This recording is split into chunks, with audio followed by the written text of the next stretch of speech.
हरिओम। ज्योतिष कर्मफल सिद्धांत पर आधारित है और प्रत्येक ग्रह जातक के कर्मानुसार फल करते हैं। इसका मतलब है कि सुख दुख जो भी कुछ हमें मिल रहा है यह हमारे ही कर्मों का फल है। इसका मतलब है कि सब कुछ बेस जो है हमारे कर्म ही है। और ज्योतिष माने ज्योति माने दिया, मतलब मार्गदर्शन, रास्ता। ज्योतिष वह रास्ता ये बताता है कि हमें किस प्रकार के कर्म करने चाहिए और किस प्रकार के कर्म नहीं करने चाहिए। तो ज्योतिष सीखने के बहुत से बेनिफिट हैं। जैसे कि अगर हम नवग्रहों के बारे में हम जान जाएं कि ये किस तरह से कार्य करते हैं। जैसे शनि क्या करता है। शनि की 7.5 में, शनि की दशा में गलतियां होती हैं, जल्दी में, भावुकता में, गुस्सा में गलतियां होती हैं। अगर हम वो गलती बंद कर दें, हम धैर्य रखें, तो हमारा शनि बढ़िया हो जाएगा। अब जैसे आप देखिए कि ज्योतिष में शनि को मंद कहा गया है, मूर्ख कहा गया है, आलसी कहा गया है। लेकिन संसार की कोई भी सफलता बगैर शनि की कृपा के नहीं मिलती है, क्योंकि शनि धैर्य की पराकाष्ठा है।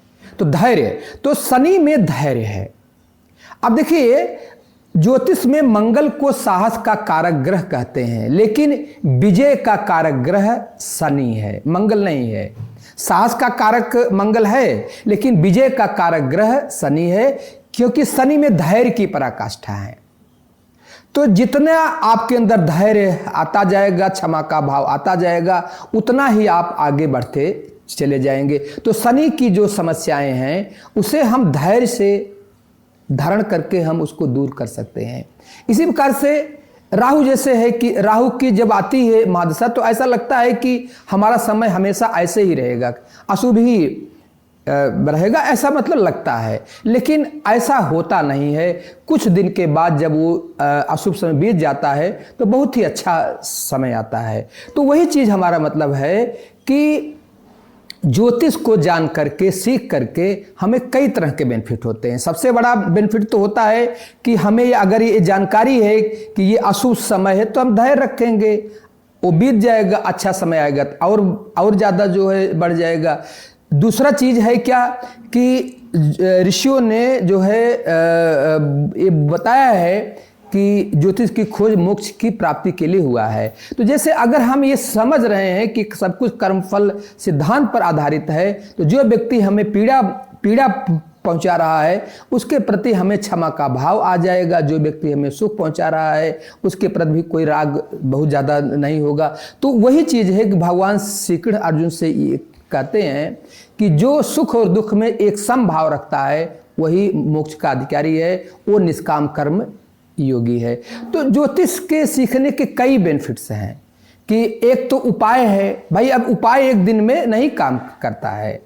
अब जैसे मान लीजिए जो है भाग्य को चट्टान जैसे बताया गया है। अब चट्टान पे अगर एक बूंद पानी जो है गिर जाए तो कोई नहीं फर्क होगा, लेकिन वही एक एक बूंद पानी टप टप टप टप करते हुए 3 साल या लगभग साल, 2 साल, 3 साल अगर गिर जाए तो चट्टान जो है फट जाएगी, या उसमें मतलब कहने मतलब है कि इतना जल्दी नहीं होता है। आपको अनवरत आपको कर्म करने पड़ेंगे। और वो क्या है कर्म, वो क्या दान पुण्य है जिसको हम करके अपना जो है मनचाहा भाग्य अपना बना सकते हैं, जन्म जन्मांतर जो है बदल सकते हैं। लेकिन अनवरत कर्म, एक दिन का नहीं, अनवरत कर्म करने से। अब जैसे किसी का डोज होता है, भाई बच्चों का अगर कोई दिक्कत है तो एंटीबायोटिक की 100 mg की डोज चलती है। बड़ों को जो है उससे थोड़ा बड़े हैं 200 mg चलता है, और बड़े हैं तो 500। तो कहीं ना कहीं मतलब एक क्या, कैसे, कौन से उपाय कब करने चाहिए, कौन सी दशा के समय क्या उपाय करना चाहिए, बहुत सी बातें हैं जो ज्योतिष को जो है सीख करके हम जो है या जान करके हम जो है जान सकते हैं। तो देखिए, हमारा जो है 19 जुलाई 2026 से मेरा ज्योतिष का कोर्स जो है वो चालू हो रहा है, जिसमें हम वैदिक ज्योतिष के बारे में हम बताएंगे। माने बेसिक प्लस एडवांस, मतलब एक एक चीज़ बताएंगे। जैसे कि बेसिक मतलब है कि सबसे पहले तो हम बताएंगे कि ज्योतिष का इतिहास है क्या है, और फिर इसके बाद हम बताएंगे कि पंचांग के बारे में हम बताएंगे। पंचांग का मतलब है कि तिथि वार नक्षत्र करण योग विधिवत बताएंगे। फिर हम जो है नक्षत्रों के बारे में बताएंगे। फिर हम शुभ मुहूर्त के बारे में बताएंगे कि भाई किस समय जो है हम यात्रा करें कि हमारे लिए बेनिफिट। देखिए शुभ मुहूर्त जो है एक प्रकार से रिजर्वेशन है, तो अगर हमें थोड़ी सी भी शुभ मुहूर्तों में जा करके सहूलियत हमें मिल जाती है, बहुत बड़ी बात होगी।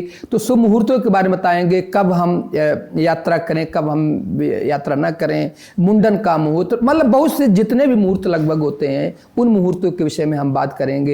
फिर जो है जन्म कुंडली के विषय में हम बात करेंगे, एक एक लगन के विषय में, भाव के विषय में, भावेश के विषय में, कारकत के विषय में, जो है एक एक भाव का स्वामी किस किस भाव में बैठा है उसके विषय में बात करेंगे। एक एक जो है ग्रह किस भाव में बैठे तो क्या होता है, फल होता है। प्लस इसके अलावा हम नवग्रहों के बारे में विधिवत बताएंगे। विधिवत मतलब कि जैसे कि किस तरह से, मैंने अभी शनि के बारे में बताया, तो शनि को धैर्य रखने से हमें धीरे धीरे विजय की ओर हम आगे बढ़ते हैं। तो बहुत सी बातें, देखिए बहुत से लोग राहु को ये बोलते हैं कि अशुभ है, लेकिन जबकि राहु अशुभ नहीं है।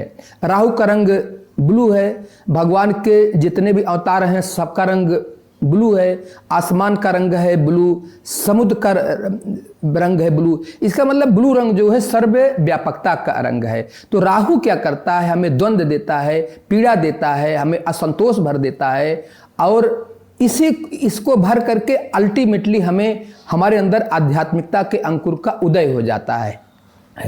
और एक बार अगर आध्यात्मिकता के अंकुर का उदय हो गया तो फिर जो है फिर हम आगे बढ़ते चले जाते हैं। फिर राहु जो है, राहु हो या शनि हो या कोई भी ग्रह हो, वो हमें जो है पॉजिटिविटी की तरह कार्य करता है। अब जैसे शनि है, अब शनि जो है सूर्य का पुत्र है, लोग कहते हैं शनि भी अशुभ है, तो शनि भी सूर्य का पुत्र है। तो सूर्य को जगत की आत्मा कहते हैं, संपूर्ण ईश्वर कहते हैं। तो अगर क्या सूर्य जो है पुत्र जो है दुष्ट हो सकता है? ऐसा नहीं है।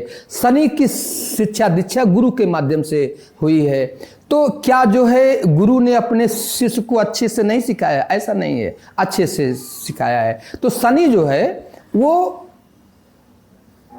देखिए सभी ग्रह जो है वो सभी अच्छे हैं, लेकिन उसमें है क्या कि उनके फल देने का सिस्टम अलग अलग है। शनि को कर्मफल प्रदाता कहते हैं। भाई पूर्व जन्म में जो गलतियां हुई हैं, इस जन्म में जो गलतियां हुई हैं, वो चीज़ें शनि के माध्यम से मिलती हैं। लेकिन अगर हम अच्छे कर्म करते हैं तो शनि, राहु, केतु या इस सभी ग्रह देने के लिए बैठे हैं, हमको बहुत कुछ मिलता है। तो बहुत लोगों को आपने ये चीज़ें देखी होंगी कि राहु की दशा में, शनि की दशा में बहुत कुछ मिलता है। तो ऐसा मतलब है नहीं कि सिर्फ अशुभ हैं, सभी ग्रह शुभ हैं और सभी ग्रह जो है देव हैं, और इनका जो है और देवता का हर कार्य जो है आपके लिए अच्छा ही होता है। अगर कुछ पीड़ाएं मिल रही हैं तो हमें जो है उन पीड़ाओं पर जो है उसके समाधान पर हमें विचार करना होगा, और उसके क्या क्या समाधान हो सकते हैं ये ज्योतिष के द्वारा जाना जा सकता है। इसी तरह से हम नवग्रहों के बारे में पूरा विधिवत बताएंगे, और आप ये जान करके ही काफ़ी हद तक आपकी समस्याएं जो हैं हल हो सकती हैं। फिर जो है नवांश हुआ, दशमांश हुआ, होरा हुआ, देशकांड हुआ आदि के बारे में बताएंगे। फिर हम जो है प्रसन्न कुंडली के बारे में बताएंगे कि कैसे प्रसन्न कुंडली से आप देख सकते हो कि कैसे क्या होगा।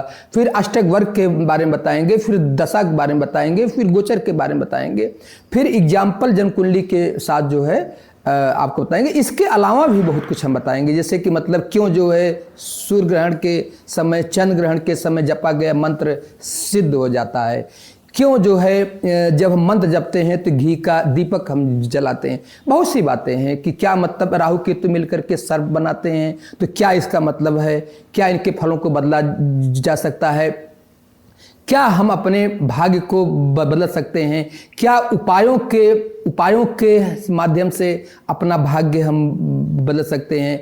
देखिए भाग्य जो है चट्टान जैसे होता है, तो क्या अब चट्टान पे एक बूंद पानी अगर गिरे तो क्या वो फटेगा? नहीं फटेगा। लेकिन वही बूंद पानी अगर कंटिन्यूअस जो है वो गिरता रहे तो फट भी जाएगा। उसी तरह से अनवरत अगर हम शुभ कर्म करते जाएंगे तो वो चीज़ें हमारा अपना मनचाहा भाग्य हम गढ़ सकते हैं।